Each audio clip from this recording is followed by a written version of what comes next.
삼성전자, SK하이닉스입니다. 자, 어제 이제 반도체 실적들 그리고 이런 얘기가 나왔죠. 막 진짜 괴롭다. 반도체 정말로 윈터 이즈 커밍 뭐 이런 얘기가 나왔죠.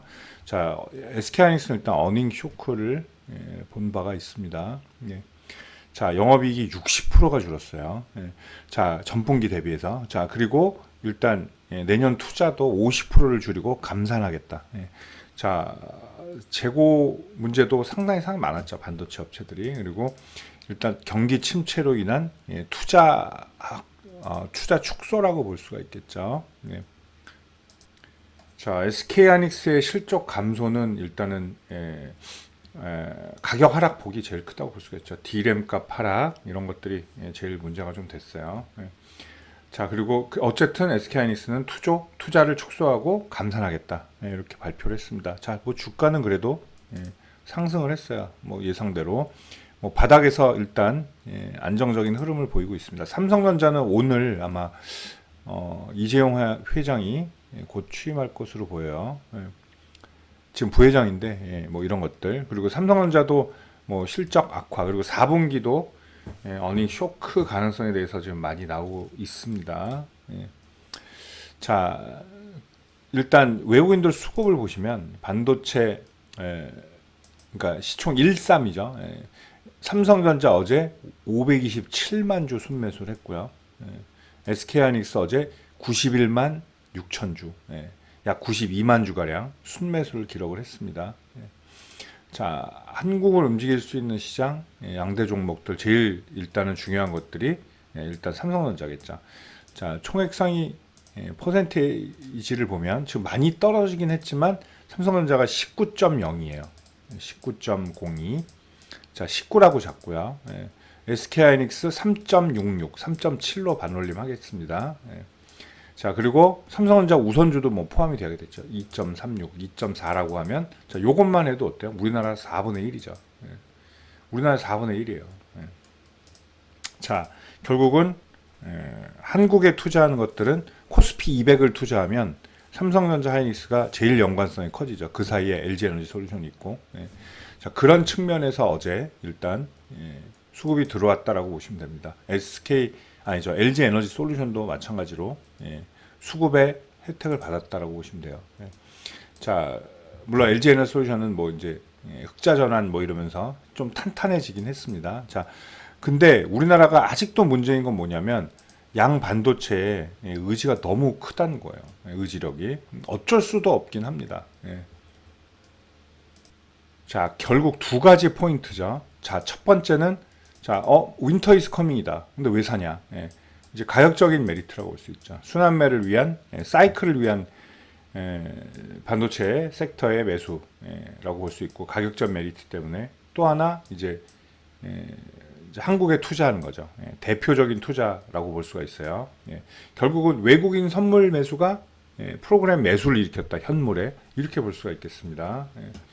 자, 그리고 이제 앞으로의 예상이죠. 포캐스팅이 반도체가 곧 또 바닥에서 살아날 가능성이 높다. 이렇게 볼 수가 있겠죠. 자, 반도체는 산업의 쌀이라고 볼 수가 있어요. 그 정도로 많이 필요로 하고 또 경기 사이클에 따라 같이 움직이는 그런 순환성을 볼 수 있다라고 볼 수가 있어요. 자, 그리고 이제 중요한 것들 뭐냐면 삼성전자, SK하이닉스 이제 향후 방향에 대해서 말씀드릴게요. 당분간은 어느 일정 지점까지는 또 차익 실현 물량 나올 때까지는 상승을 할 가능성이 높죠. 삼성전자는 드디어 여기를 올라왔어요. 그죠? 중기 추세선에 머리를 들었기 때문에 일단 싸워야 할 자리들을 말씀드릴게요. 일단 6만 원이에요. 6만 원에 6만 원이라는 가격 라운드 피겨도 있지만 121선이 또 버티고 있는 자리. 자, 그 다음에 폭락했다가 언덕에 바운딩 됐다 다시 밀려난 자리 6만 3천 원. 여기 꼭 기억하시기 바랍니다. 자, 그리고 삼성전자도 지금 뭐 거의 1년 몇 개월을 하락을 했잖아요. 여기서부터 보면 거의 1년 10개월을 하락했기 때문에 당연히 장기 평선 역배열이 난 상태입니다. 120, 200, 300. 자, 근데 장기 평선이 역배열의 특징이 뭐냐면 이격도가 벌어지면 그 사이는 빨리 갖다 붙여요. 근데 갖다 붙이고 또 폭락도 잘한다는 거. 그 즉 뭐냐면 변동성이 커져요. 이제는 뭐냐면 길이가 길어질 수도 있어요. 예. 자, 요런 단봉들이 많이 왔죠. 그래서 정말 재미없죠. 상승해도 갭상승의 단봉, 하락해도 갭 하락의 단봉, 자, 옆으로 가도 단봉. 근데 이제 길어지는 애들이 많아지죠. 거래량도 조금씩 늘었어요. 적을 때보다. 자, 이렇다는 건 이제 가격적인 그런 밸런스를 맞추기 위해서 가격 변동폭이 커진다는 얘기예요. 자, 그래서 121선 저항을 받을지 안 받을지는 좀 봐야 되겠지만 삼성전자의 무게면 6만 원을 그냥 뿅 하고 그냥 바로 돌파하지 못한다는 거죠. 그죠? 여기서 주춤일 가능성이 높아요. 주춤할. 이렇게 봉 세웠죠? 닫고 올렸다 내렸다 올렸다 내렸다 하다가 갈 가능성이 높다는 거예요. 이렇게 갈 가능성이 높다. 그래서 연말까지 잘 이 추세를 가면 뭐 6만 6천 원 이 정도 아니면 요 추세선 있죠. 이게 여기서 가면 여기일 테고 빨리 가면 여기고요. 속도에 따라 다르겠지만 연말까지 외국인 수급들이 이렇게 받쳐준다면 6만 6천 원 가능성도 충분히 있다라는 거. 자, 저는 사실 여기 나오기 전에는 요 부분에서는 이 속도로만 가면 7만 원도 가능하다고 말씀드렸어요. 근데 요게 결국은 2달이라는 시간 낭비했죠. 자, 빠지는데 한 달, 복귀하는데 지금 한 달이죠. 2달을 낭비했어요. 이만큼을. 여기서 아마 스타트 라인을 걸었으면 7만 원은 충분했을 거다. 근데 지금 이 상태에서 최선을 다하면 뭐 6만 6천 원 정도 갈 수도 있을 가능성이 높다. 이렇게 볼 수가 있어요. 자, 그런데 지금 시점에서 그리고 지금 시황과 지금 경기 수준에서는 삼성전자 이전 고가 있죠. 9만 원, 뭐 10만 원 이거는 아직 먼 나라 얘기라고 일단은 봐야 돼요. 아직은 그럴 단계는 아직 아니다. 회복하는 시간도 있고 글로벌 경기가 침체에서 벗어나야 되고, 그렇죠? 인플레이션 안정화돼야 되고, 그래야 투자가 일어나고 반도체 업황도 살아날 것이다. 이렇게 보겠습니다. 자, 삼성전자 어쨌든 연말에 6만 6천 원 한번 노려볼 수 있는 그런 흐름이 나오긴 했다라는 거. 자, 그리고 6만 원 1차 저항 121선과 함께 그 다음 6만 3천 원 저항 체크하시면 될 것 같아요.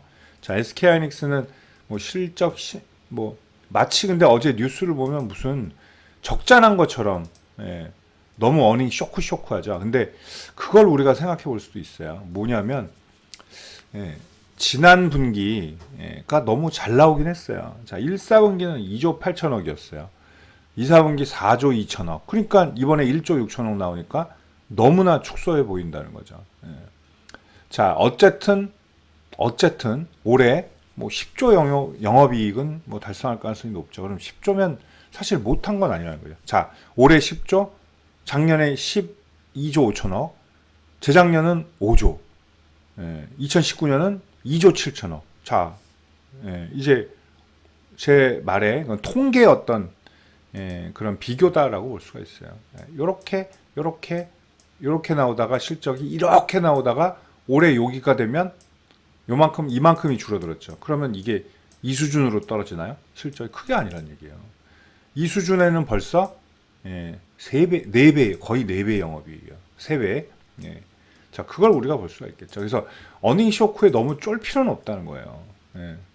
자, 마찬가지입니다. 자, 뭐 감산을 하고 투자를 뭐 줄이고 이것도 결국은 SK하이닉스가 문을 닫는 게 아니잖아요. 자, 더 멀리 뛰기 위한 뭐 저자세다. 그죠? 결국 기업을 더 멀리 뛰기 위한 그런 도약을 위한 그런 쉼이다라고 볼 수가 있겠죠. 그죠? 그리고 가장 현명한 판단이기도 할 겁니다. 당연히. 당연한 겁니다. 자, 뭐 장사가 안 되면 뭐 직원 고용을 줄이고 그죠? 원가를 절감하고 그런 건 당연한 거예요. 서비스를 개선하고 뭐 이런 것들. 자, SK하이닉스도 9만 5천 원 제가 이번 주 저항 말씀드렸는데 벌써 이제 찍기 시작하죠. 생각보다 빠르게 찍기 시작합니다. 그런데 안착이 필요하다는 거죠. 자, 목금 이틀밖에 안 남았어요. 이거 안착 못할 확률도 상당히 크죠. 뭐 안착 못한다고 큰일 나는 건 아닙니다만, 자, 근데 SK하이닉스는 추세를 더 빨리 돌렸죠. 삼성전자보다. 자, 이제 121선 싸움 이제 시작하기 이제 바로 이제 준비가 들어왔어요. 삼성전자처럼. 자, 121선 싸움 당연히 중요하고요. 첫 만나는 장기 이평선이기 때문에 중요하다는 거. 그리고 SK하이닉스는 연말 이 추세라면은 저는 10만 5천 원 조금 더 뚫을 가능성도 있지 않을까. 그렇게 기대를 해볼게요. 자, 배경이 돼야 될 게 뭐냐면 당연히 코스피도 뭐 저가를 한 번 더 깨진 당연히 말아야 돼요. 그리고 지금 이런 추세들이 나올 필요가 있다는 거죠. 그러면 10만 5천 원. 혹은 조금 더 위에 갈 수도 있어요. 그러니까 요 선을 뚫을 가능성은 높죠. 여기 요 라인들. 그러니까 7월의 고점을 뚫을 가능성은 상당히 높다. 자, 삼성전자가 어제는 각도가 더 좋은 건 어쩔 수가 당연한 거겠죠. 어제는. 자, 그리고 SK하이닉스도 이렇다는 거. 자, 변동성은 SK하이닉스가 훨씬 큽니다. 훨씬 커요. 근데 그것도 있죠. 하락하면 역시나 변동성이 크기 때문에 낙폭도 크다. 요걸 우리가 주의해 볼 필요가 있어요.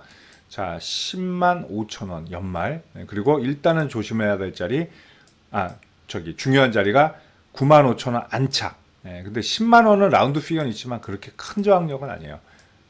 자, 오히려 10만 5천 원 요 자리가 더 중요하고, 요걸 뚫어낸 다음에 연말에 뭐 여기까지도 뭐 비슷하게 11만 원 근처까지도. 자, 그리고 얘는 이격도가 여기는 덜 벌어져 있어요. 이제 200에서 300 대든하기 시작했으니까 그나마 장기 이평선 뚫기는 닫기는 SK하이닉스가 좀 더 수월하다, 이렇게 보겠습니다. 자, 약간 긴 시간 삼성전자, SK하이닉스, 그리고 뭐 부진의 원인에서 이제 다시 매수세가 붙는 원인과 그리고 올해 연말 전망 좀 말씀드렸습니다. 감사합니다.